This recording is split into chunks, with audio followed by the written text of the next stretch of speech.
What is up, everybody? Brett here, and we're back playing some more Total War Warhammer 2 multiplayer scene.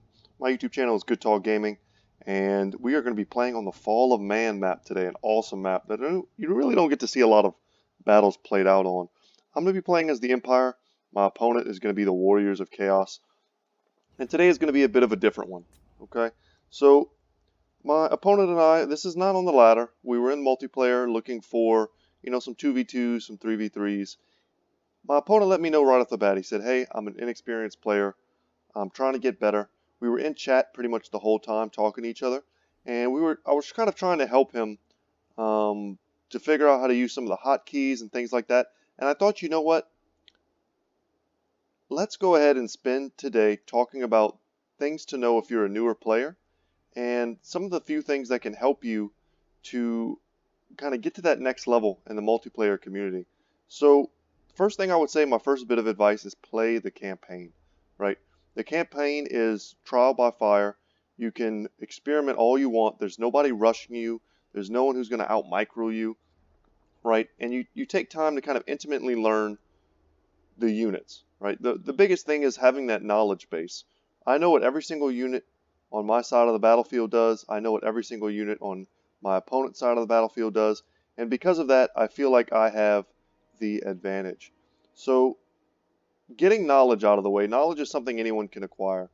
The next thing you need to do is start to frame your builds around different maps. And knowing the maps also comes with time.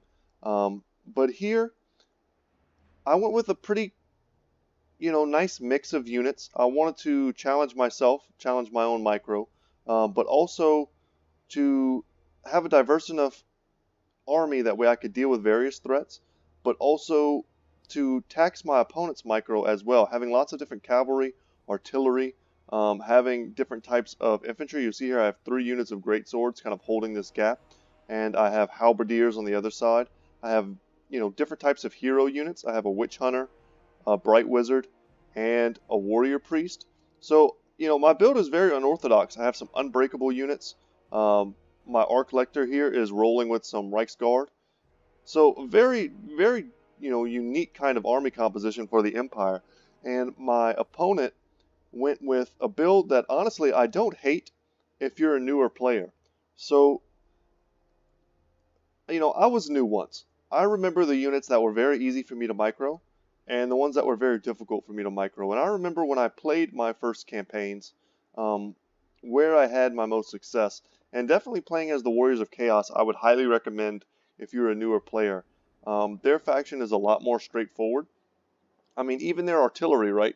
Hell cannons are unbreakable, and there's only 1 unit model per. So you just point, click, and it shoots. So going after good targets here, great swords, very expensive. I'm going to be looking to pull them back. Of course, I have it in slow-mo. But once I noticed I was getting fired at, I began the process of pulling my very expensive infantry back, pulling them out of range and forcing the hell cannons to move forward in order to shoot. All the while, they will be taking, some fire from my great cannons, of which I think I only have 1 great cannon but 2 mortars. And my mortars are going to be raining down fire on these very expensive Chaos infantry. Right now, they're kind of hitting the Chaos Marauders, which are not that expensive, but they'll be doing pretty good damage. They have a lot of models in these groups. So when it comes to Warriors of Chaos, right, their greatest strength is their heavy-duty infantry, kind of in the form of Chaos Warriors. So you look at their stat lines, they're very good for their cost. They trade up, and if they're fighting down, by that I mean, let's say they're fighting, Empire Swordsmen, much cheaper units than themselves, they'll absolutely smash them. But if they have to fight Great Swords, a unit that's relatively, costed about the same. Actually, I think Great Swords are a bit more expensive. But either way, they'll hold very well for their cost. And they're very easy to micro. So in a nice flat line like this, a newer player will have no problem simply sending forward all of their infantry, right-clicking right, without even knowing how to use hotkeys. You should be able to send them forward straight away. I also like the inclusion of the giants as a newer player. So Chaos Giants are borderline unbreakable. They cause fear and terror.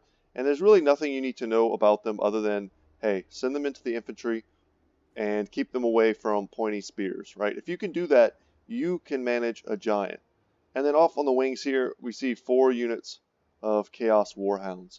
So in theory, not a bad idea, you know, flanking. Just kind of a tip.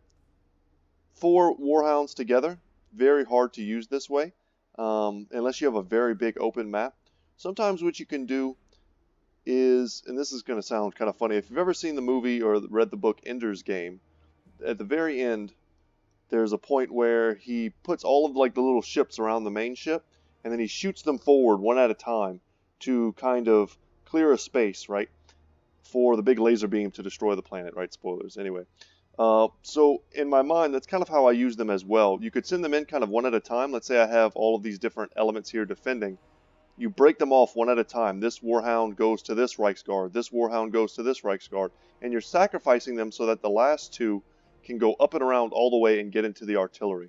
So sometimes you can use them that way, but normally it's better to put one here, you know, one here, one there, and then tax your micro as much as you can to, you know, find that weak spot. And then as far as the Chaos Lord goes, you know, I think he's on a horse, is he? No, he's just on foot. Very solid choice on foot. Just good stats, and you know, he's really about as basic as you can get, the Chaos Lord is, and not much to micro there. So my opponent obviously went with a build that matches their skill level. So I was going pretty easy on him as well. I was trying not to take advantage of my experience, but what I was doing, like I said, first move, pull back my greatswords and split them up. Splitting them up means less likelihood of splash damage or a miss turning into a hit from the very inaccurate hell cannons. Pull them slightly out of range. Let's say they were barely in range. If I back them up just a little bit, their artillery pieces have to move. All the while, the hell cannons take that direct fire from the great cannons. I think I've already knocked one of them down. No, but it's very close. The crew is nearly dead, but because they are unbreakable, I actually have to destroy the model, and I think I'm very close to destroying that pretty soon. Holding things in reserve, I'm being very, you know, patient, but at some point, I'm trying to teach my opponent right now that, you know, the impetus is on you to attack, right? I've got this great defensive position. I'm winning the artillery duel, and I'm slowly but surely pounding your front line. I'm moving forward with my Bright Wizard, who is on horseback. So because there are no highly mobile elements on this side of the field that can threaten him, the Chaos Warhounds have kind of been left to their own devices. I'm going to be able to come up here and just start throwing fireballs if I want. So check that out. That's going to carve a nice little line here. That's 11 dead Chaos Warriors from 1 fireball. It's pretty good. It's a pretty good rate. Mortars are still raining down. And we're talking in, you know, in chat. Ooh, here comes a piercing bolts. And that's going to be pretty brutal. Now, I wish I had the time. I wish, you know, me and my opponent would have been in Discord, because I would have tried to teach them the hotkeys, right? If you guys watch some of the bigger YouTube channels, some of them have done really in-depth tutorials. I'm not going to, you know, go into that. But hot grouping is key in order to be good in Total War Warhammer. You've got to make unit groups that you know you can confidently micro. So let's say, for instance, let's say I was a newer player and I wanted to keep it down to maybe 4 hot groups, right? I would take all my infantry, line them up in the exact formation that I want, you know, control 1, boom. Now, anytime I hit the number 1 on my keyboard, all of my units get selected, and if I lock the group, hit the little like padlock at the top of my unit cards, they'll stay in formation, and all I have to do is right click, boom, and they'll move in perfect unison all the way down the battlefield. And that's something that's tricky. You know, this game was pretty hard for me until I learned how to do something like that. So that's one hot group, right?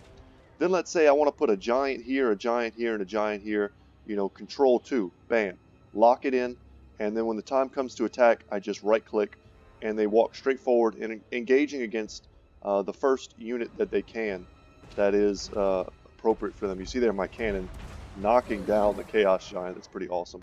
And my Reichsguard are about to get a pretty devastating charge onto these Chaos Warhounds. To his credit, he was able to move them back before they were able to get that full charge. But I'm not going to overextend. There really are no elements to punish me, even if I do. But Reichsguard versus Warhounds is such a mismatch. The Reichsguard have 120 armor, huge charge bonus of 62. So we're going to clean up what we can, and we're going to see what my opponent can do here. Both the Hell Cannons are now offline. So that's 2 hot groups. The third, you know, maybe your Warhounds, right? Take 2 of them in the in one group, and then another 2 in another group, and out on each flanks. So my hot grouping strategies really evolve around the way I think, my own logic.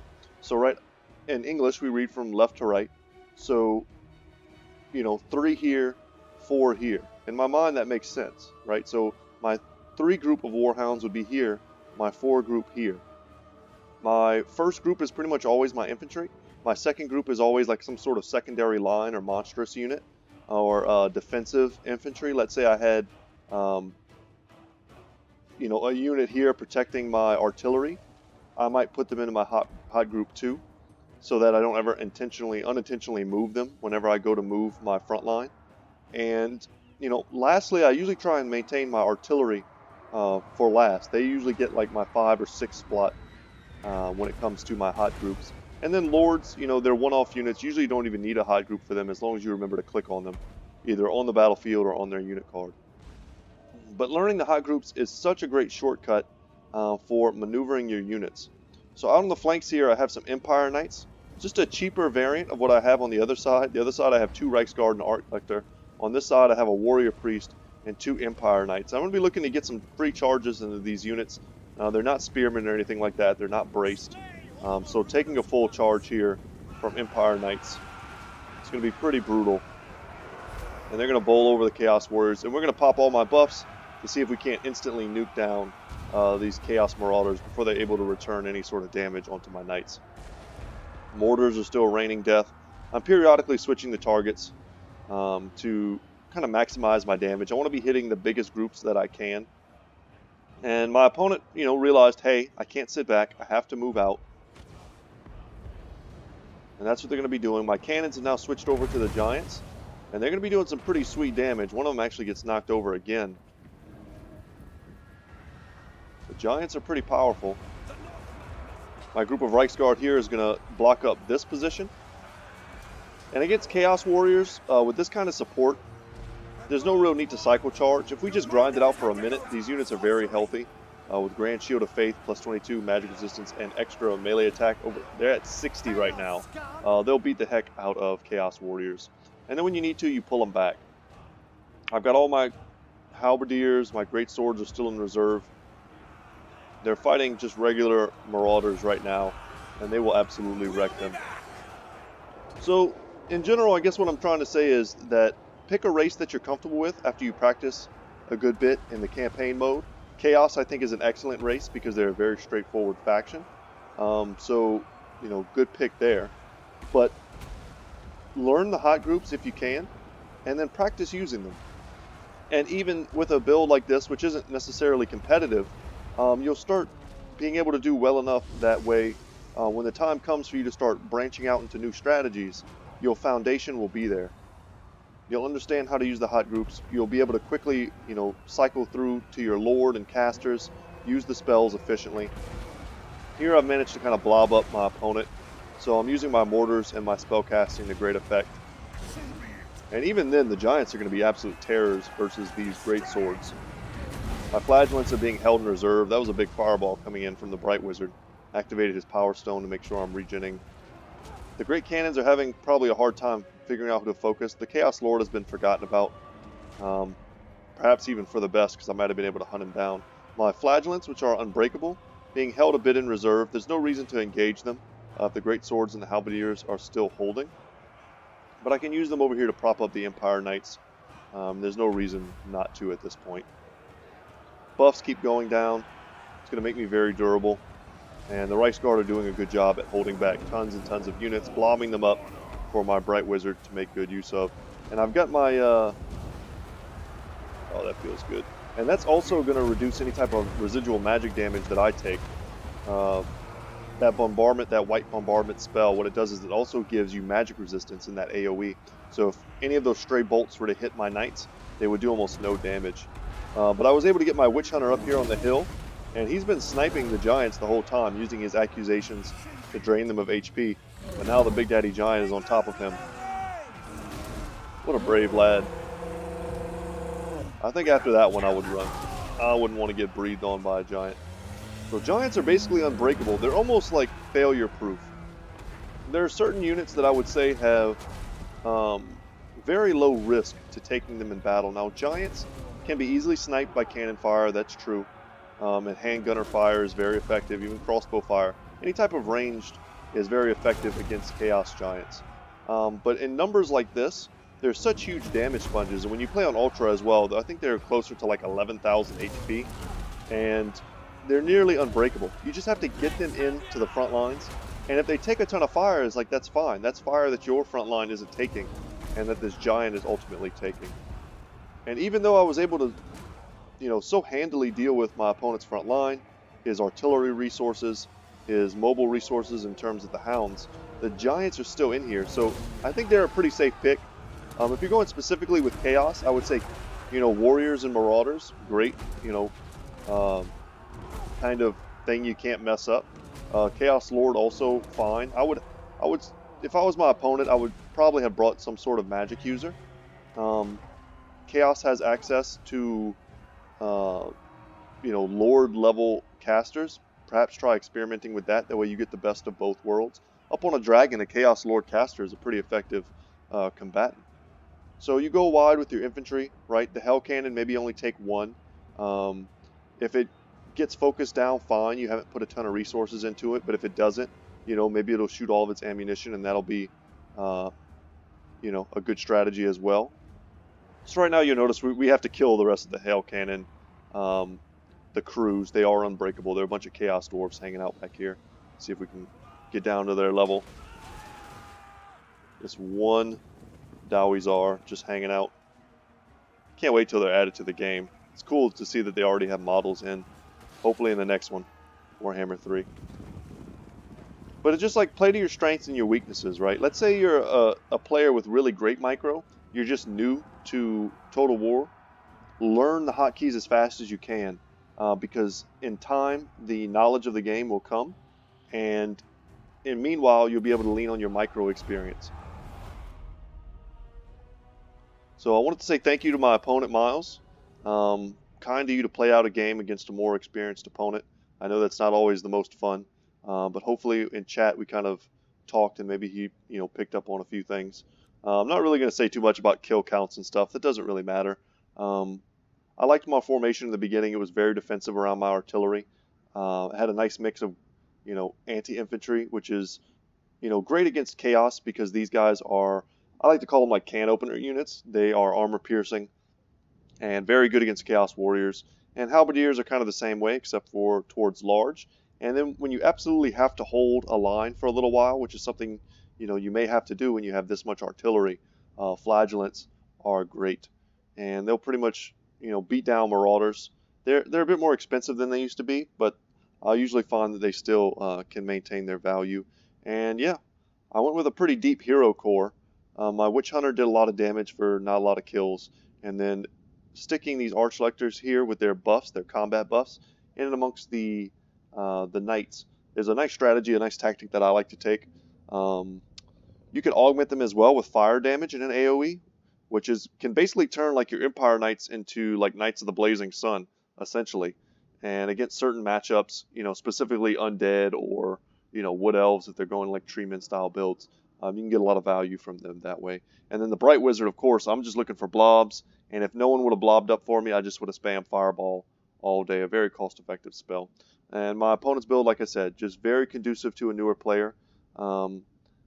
I really wish, if I had like a bigger YouTube channel, I would ask newer players to go ahead and friend me on Steam, and I would do a whole series about just trying to, elevate someone's gameplay and help them with their builds and kind of understanding the matchups.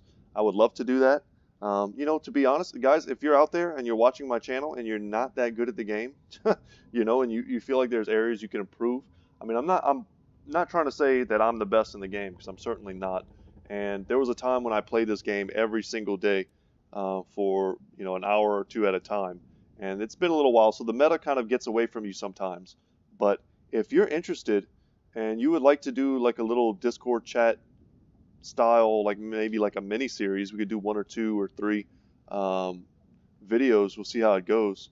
But if you're interested in that sort of thing, almost like coaching, right? You don't have to be super inexperienced, but if you're interested in that, we could, like, I can kind of coach you while you get into a ladder game, kind of go through builds and different decision making, and see if I can help your game out. Maybe teach you some hotkeys, do some unit testing, stuff like that. But if you're interested, let me know. Find me on Steam. I'm Good Talk Gaming, pretty easy to find, and I accept pretty much all friend requests. So guys, that's going to be it for me today. Thank you so much for watching. Once again, my name is Brett. I hope you enjoyed today's video and the kind of look at, what I hope the Total War Warhammer community stays. I could have very easily been a jerk. I've played against lots and lots of jerks on ladder. I've had people call me names. I've had people curse me out. But even back when I was, a less experienced player, and I really didn't know what I was doing in terms of, competitive play. And that, if I was a different type of person, someone who got my feelings hurt, I would have just stopped playing and never came back.